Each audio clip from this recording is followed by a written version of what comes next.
Sahabat saya seorang ibu pengusaha berpengalaman bisnis yang panjang memiliki kepedulian dengan perkembangan UKM di wilayah Jawa Barat. Dia me-WA saya kemarin, "Pak, saya penggerak UKM dan saat ini banyak UKM binaan saya yang memerlukan dana permodalan. Santara bisa bantu?" Maka pembicaraan ini pun terjadi. Kami bisa bantu, namun ada syarat bahwa usaha tersebut sudah berjalan dan menghasilkan keuntungan. Kalau yang kami cari adalah di atas 2 tahun jalan, bahkan 5 tahun jalan. Wah, ini usaha baru banyaknya Pak, bagus-bagus produksinya dan juga pembelinya sudah banyak pesanan.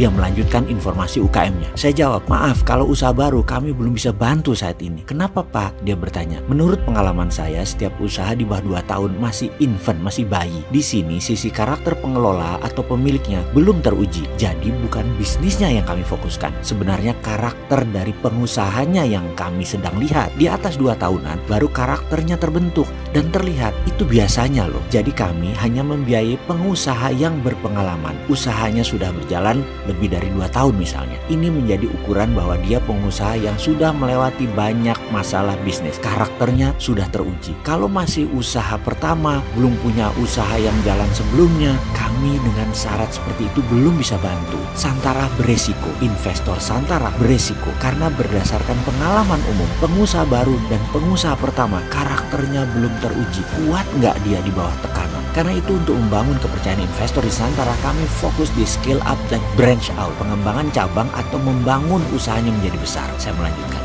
Secara data, franchise lokal tingkat suksesnya hanya 40%, sisanya tutup. Tapi branch out atau membangun cabang, tingkat suksesnya besar, sukses rate-nya bisa di atas 80%. Begini ilustrasinya, kalau kita ambil franchise bakso seperti di iklan TV atau di brosur di pameran, misalnya kita investasi 16 juta, dapat seperangkat alat usaha, gerobak dan teman-temannya, seperti yang dijanjikan oleh brosur mereka. Lalu setiap hari modal kita beli ke central kitchen mereka, 500 ribu rupiah lah misalnya, untuk beli bakso tersebut, di mana bisa jual buat nilai jualan sekitar 1-1,2 juta rupiah. Dari pengalaman, mungkin dari 10 usaha cabang tersebut, setahun kemudian mungkin tinggal 2 yang jalan. Coba saja cek di data atas franchise yang selama ini ada. Sebenarnya bisnis franchise itu bisnis yang sangat rumit, sangat beda strateginya. Harus kuat SDM manajemennya. Banyak masalah yang dihadapi seperti masalah distribusi, edukasi SDM, ada standar mutu, standar servis, dan lain sebagainya. Hanya usaha yang telah berjalan 5 tahun lebih dengan beberapa cabang seharusnya baru bisa melakukan ini dengan sistem manajemen yang ketat, yaitu baru bisa melakukan franchising. McDonald, Pizza Hut, Starbucks ketat sekali standar operationnya. Karena itu, kalau mau melakukan pengembangan usaha sebaiknya bukan cabang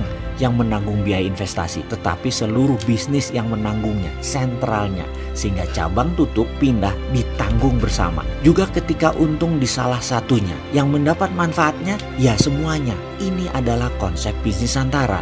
Misalnya, pengusaha ayam geprek di Semarang punya 15 cabang, mau ekspansi atau branch out. Pertama yang kita lihat adalah central kitchen-nya, berapa kemampuan maksimum kapasitasnya. Kalau ditambah 5 cabang lagi, tidak perlu tambah orang atau SDM, tidak perlu tambahan transportasi distribusi, hanya menambah biaya belanja harian atau operational expenditure.